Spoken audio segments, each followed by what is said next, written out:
The Albion resource defense in Kingston is still the best way to level up your Descendants and weapons early in the game. It's also the best way to increase your mastery rank, as each time you level up your Descendant and increase your weapon proficiency for the first time, you will increase the level of your mastery rank also. Now, you can unlock this defense mission by simply completing all missions in Kingston, but I strongly suggest that you don't do this as early as completing all the missions though. If you are a solo player, or if you're like me who plays in public matches most of the time, I always advise you to be prepared, since you don't know if your teammates have the right stuff to make the missions super easy. Before leveling your weapons and Descendants in the Albion resource defense mission in Kingston, you should try to complete all missions in the Sterile Land. The last mission in Kingston will task you to defeat the Gravewalker in the Void Intercept battle. And during the Kingston mission, you will farm the best progression Descendant in the game named Bunny. The boss fight will give you the last part to research Bunny, and it will only take about 1 minute to craft, and you can then use her in your missions. Then the Sterile Land will be the spot to farm the best early ultimate weapon in the game called the Thunder Cage. This also pairs well with Bunny, since at the end of the Sterile Land mission, you will fight the Stunning Beauty that will drop an ultimate tingling reactor that grants increased skill power to your electric skill, and a bonus once you equip the Thunder Cage weapon. The ultimate weapon will not only be used for the bonus, but it's a super versatile weapon, and you can use this to progress through all the missions in the game. In fact, I strongly suggest that once you have the Thunder Cage, then this is the time you start enhancing your modules for this gun to increase its DPS. By the way, try not to worry about the module capacity, as it will increase the higher the level of your weapon, and also there are specific missions later in the game that will reward Energy Activator that allows you to further increase the module capacity of Thunder Cage. While for your Descendant, try to increase your sub-attack module first to increase the capacity. Then I strongly suggest that you increase your skill extension for Bunny, and as well as modules like Nimble Fingers or skill efficiency and skill cooldown modules so you can spam her abilities. Skill modules will also be handy for your Descendant in terms of leveling and progressing through the story mission, and of course try to enhance also the health, defense, and shield modules for survivability.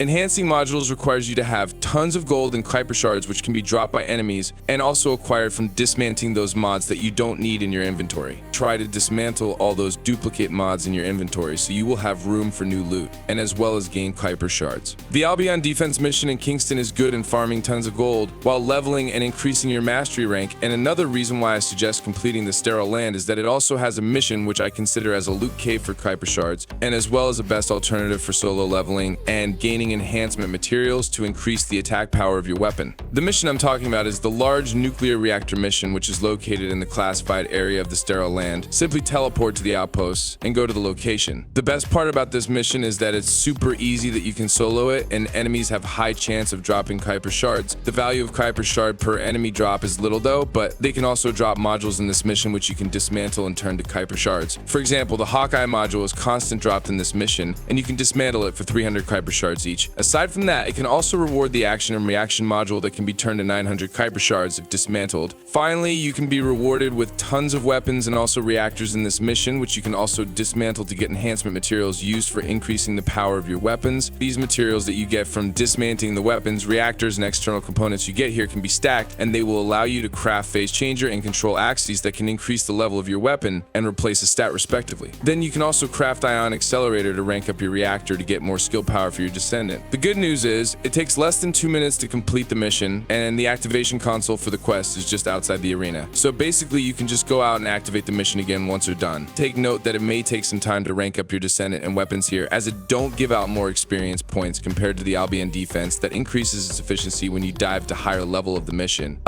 Just take the experience points you gain from this mission as a bonus for all the Kuiper shards and enhancement materials you get easily from this mission. After getting enough power, then you can proceed to leveling your weapons and Descendant in the Albion defense early. Take note that Thunder Cage will be super handy in leveling here, since it allows you to kill multiple enemies that are close because of its unique ability. In addition, the items you get from the Sterile Land mission can be used to enhance not just your Descendant but also the Thunder Cage, or other weapons also, which you will use to progress through field missions and as well as fight Void Intercept battles. Take note that this easy progression tip is just only for early levels in the game, which will help you gain power fast in the easiest way possible. There might be more loot caves and an easy leveling method, and I will try to find them out and share them with you as soon as I locate the missions. For now, try these tips and missions to gain more power and easily progress through all the missions in the game. Before leaving, please help us with the algorithm by simply liking the video and sharing it with your friends. Also, be sure to subscribe and ring that notification bell so you will get the latest The First Descendant guide that we upload. Thank you so much for watching, and we hope to see you again in our next video. Squad Leader, signing off.